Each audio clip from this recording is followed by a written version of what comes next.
What up, you guys? We are here for our weekly romance oracle reading. I just thought maybe we needed a little intro to the outfit before it was so busty. All right, let's get going. I went to my work this evening and had some treats. I've been craving the liver mousse that we have with our Love Appeal cocktail. The liver mousse is a super creamy pate. It's smoky. We top it with a jam. We make house-made Wonder Bread. It's super fluffy. And then we grill that like slightly crisp. And then that is served with candied pecans. So it's the perfect little indulgent build-a-bite. And then my cocktail was a Lafroy scotch with like some banana and chocolate bitters. It was called the Love Appeal. So that was delicious, and I've been craving those things together. And then I bought this romper. I'd been wanting to manifest this romper for like 2 years. It's been in my like wish list on Instagram, and it was on sale for Memorial Day. I was able to get it. So I took myself out on a little date for our romance Thirsty Thursday. So let's get a look at the week ahead to see what we need to know for our love lives, where we need to focus our energy and our attention and our intention. Okay, what do we have? One card first out. This could be the one. So you've already met the romantic partner that you seek. So maybe literally you might have already met this person. Maybe this is more broad, where you like know what you're looking for now. And maybe the universe is also comforting us to know that like there are many versions of the soulmate that we're looking for, possibly, and that there are different versions of that person, so we don't have to feel scarce like it's just one person and we have to get it exactly right and that's the only chance we get. Like, I do feel like there are probably many people out there that could be that soulmate partner for us. And the comforting thing is that in Kabbalah understands a soulmate relationship as not like a relationship with a special person, but like a level of ableness of relationship where you are healed to a certain extent, you're ready, and you have a spiritual foundation and relationship and connection, and then you meet someone who is equally on your level. You know, you're equally yoked, and they have their own healing under their belt and their own connection with source, and you guys are whole on your own, but together you become more, and your love like spills out into the community around you, and you make the world better because of your union. And so that's a soulmate level relationship. So it takes the pressure off of thinking that you have to find this like one specific person and then you have to get it exactly right. So I don't really think that's the case. So I think we get into like the season of our life where we're prepared and ready to establish this foundation and maintain it. And so I think that we are getting into that realm where we have done the preparation. Now we're waiting on things to align. And so like the universe is so funny, because today I went on a walk and I was just like being like kind of romantic with myself today. I was just like, I'm going to take my girl on a walk. Like I'm going to spoil my girl. And I went on my walk, and it's so funny because the universe, even on my run today, I kept seeing these prototypes of the, like, my type of guy. And I kind of was thinking about, like, the idea of a prototype and the idea of archetype. And so I was thinking, wow, you know, when I see an archetypal guy that is like my guy, that's the full package. You know, it's that special person that has the full package, that you have that like ultimate like kind of thing, that compatibility with, you have the connection, you have the chemistry. And then there are prototypes, which are like lots of people that fit that general description, but it's a little bit more general. It's not so specific and so precise. The archetype is like the root of roots. It's like where you draw these prototypes from. The prototypes, though, are different versions of that archetype that kind of could work, but they're not like 100% there, right? So I was thinking about that today because I was laughing because I went out for my run and then I went out for my walk at the track near my house. It was an old runway it was like an old airport.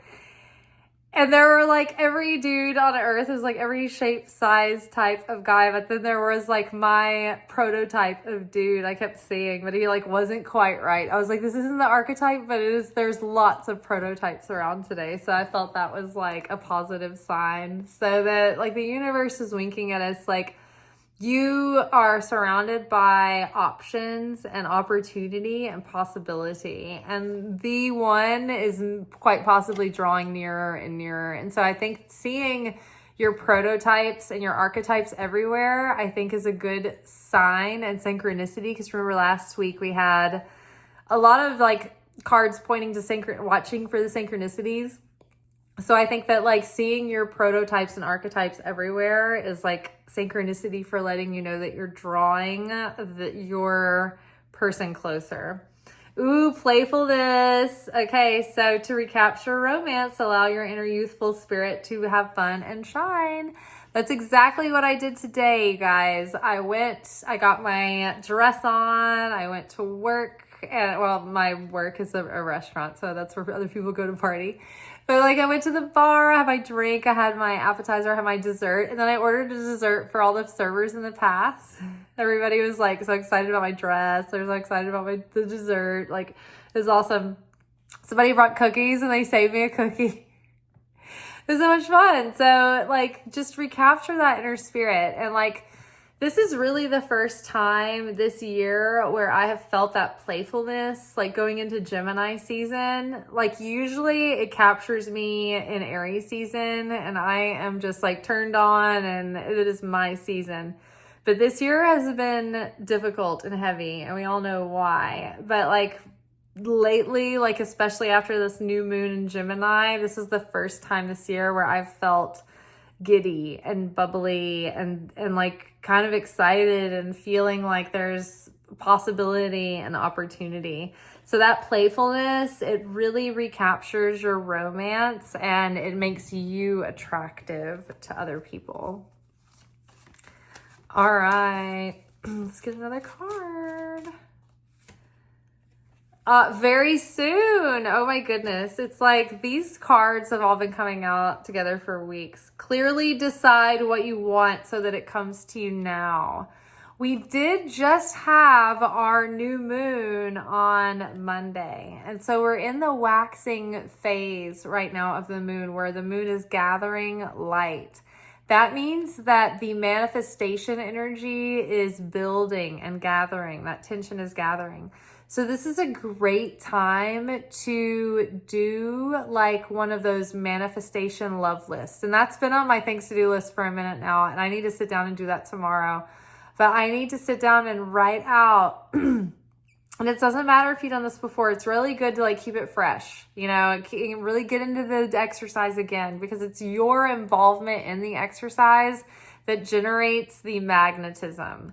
So do it again. Don't just read your list, but get into your journal and write out all the things that you imagine that your ideal partner would be like, all their virtues, their qualities, their interests, their talents, the way that they are. Like you could even take yourself through some of your mundane, regular day-to-days and what your date night would be like, but really get into it as if this person is real and in your life already, and it is just exactly what you've always wanted. And you should like write about that in a free write in your journal. And let's all do this. Maybe like I want to do it tomorrow. That's one of my activities that I want to do tomorrow. So very soon, clearly decide what you want so that it comes to you now. The new moon energy and the waxing moon energy, that's the most potent time to set your intention to call in your manifestations. All right, let's get one more card. What is this? Chemistry. Ooh, I like this. This card has been coming up a lot recently as well. There's a strong magnetic attraction here. So if you don't already have maybe somebody in your life that you have like a crushy crush going on with, or like the magnetism or the attraction, like if you do, it's valid and it's real and you're not imagining it. But if you don't, that could be coming in soon. So like make yourself open to that and get yourself primed to be able to flirt and have a good time and build chemistry. And this is not something that only comes naturally to some people. Like there are skills that you can build and things that you can understand about like how to spark chemistry that will help you along the way. You don't have to rely on randomness or like whatever you are out of the box. Like you can build these skills and you can understand what actually adds to chemistry, right? So do yourself a favor and start like following some good relationship coaches. There's a lot of like good relationship thought leaders out there. I love Matthew Hussey for just someone who's really great at like in-depth relational intelligence and how to love yourself and how to draw in like a respectful, like aligned partner. There's a lot of people out there, but there's differences between like having relationship skills, being able to build attraction. I like, what is it? Love Strategies, I think, with Adam LaDolce is good at like relationship coaching and advice. But you can find your person that you click with, because I know that I'm talking about coaches that speak to women, but I know a lot of my viewers are actually men. And so sometimes when I'm talking about these like, I don't know, relationship coaching, it's like through the lens of a woman, but that might also be helpful because as a man, you can look to see what it is that women want and how you can be more appealing to them by becoming the thing that they want to look for. So that would help. Chemistry. Okay, so let's get a little bit more in depth. This could be the one, pulling a tarot card from the Tarot of the Psychic Heart. Ooh, this one was already flipped over. I love this. Spread your wings. So this is Two of Wands. It's about getting out of your comfort zone, putting yourself out there, getting out of your normal routine or your immediate, like comfort. That's what I did tonight. Like normally I would come in from like a day of running around and jogging and going on walks and chores, and I'd be like, oh, I'm tired. I'm probably just gonna like chill here. But I forced myself out tonight. I got ready. I went out. I sat at my work. I had a drink. I had an appetizer. I had a dessert. And you know what? Like I didn't meet anyone new, but everybody thought that I was the tits. And so that's a little bit of a reward for making that effort to go out. I had a good time by myself.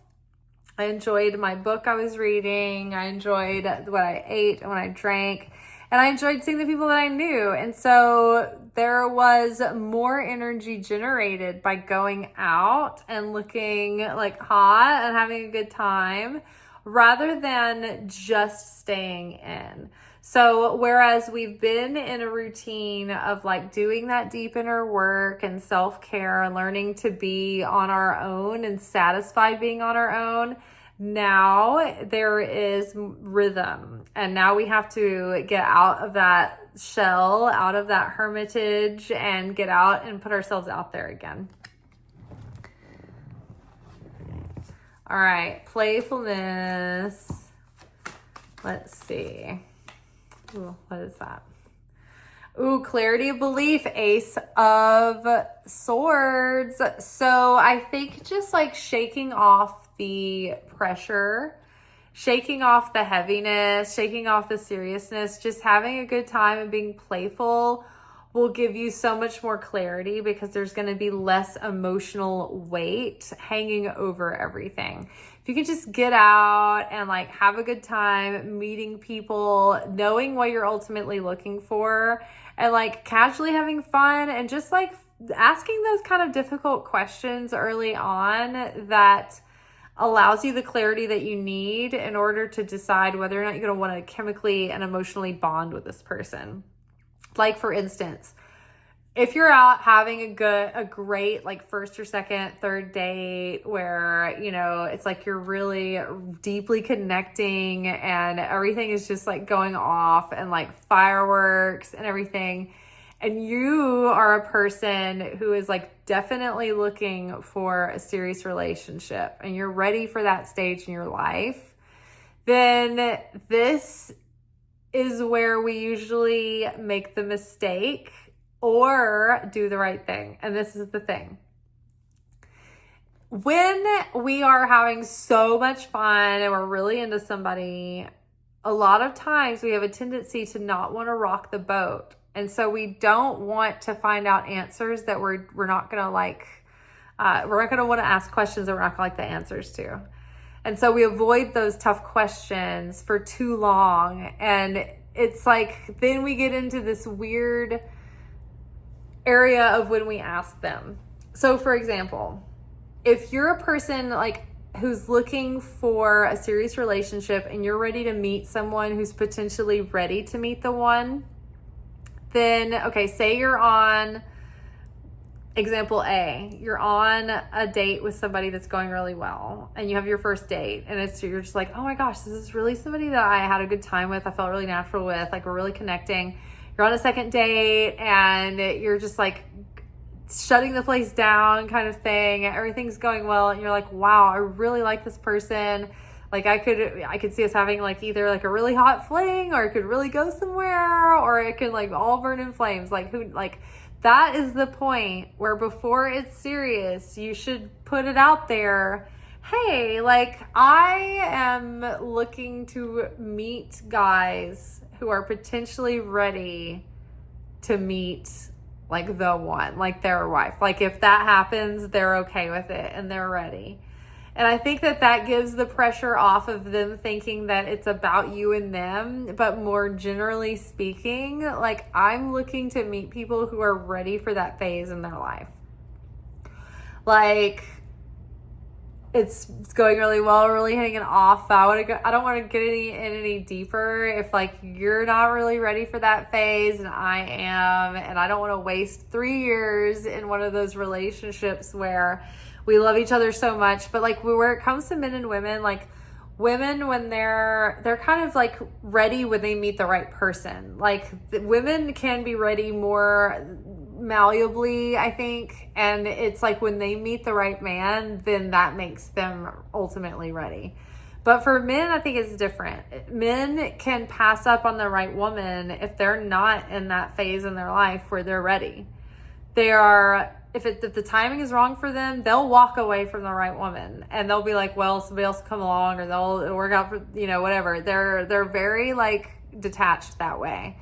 And so with men, if they're not ready for commitment, if they're not ready to potentially meet the person, you're not going to change their mind.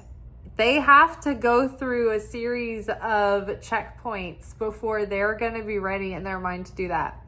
So you're not going to change them and you're not going to push them in that way. And so what happens is in the beginning, when everything's so casual and it's absurd to be having any serious discussions, that's the great time to bring it up because it's just hypothetical. It's just like, let's see where you're at in your own journey on your own. But if you wait like 6, 8, 9 weeks to ask this question, then it feels like it's more specific. Then it feels like the person is being asked, do you want to have a future with me? And then they're like, I don't know. It hasn't been enough time to get to know you fully. And you're like, yeah, I know, obviously. But they feel pressure. And so it can play out, after that. But like, I feel like it's easier to get it over with earlier, because then even I have had this mistake too in my life where it is, say, 8 months in and you're having this talk for the first time, and all of a sudden they say something like, I don't want to get married. I'm never going to marry you. And then you're already emotionally attached and you are on your way to having a relationship that you're excited about. And you're like, well, maybe if they see how great we are together and how compatible we are, they'll change their mind. No, does not happen. For women, yes. For men, it does not. They are ready or they are not. And that is the hardest thing to accept. But if you can really accept that about men, then that is very liberating. And it gives you a completely different strategy and understanding of dating. It really does. So get clarity early in the beginning in a playful, when it's still fun, when it's still playful, when it's still casual, before it's a serious question. And then you can make informed decisions for real. Okay, very soon. Very soon. Okay, shine. So the very soon card with shine, the sun.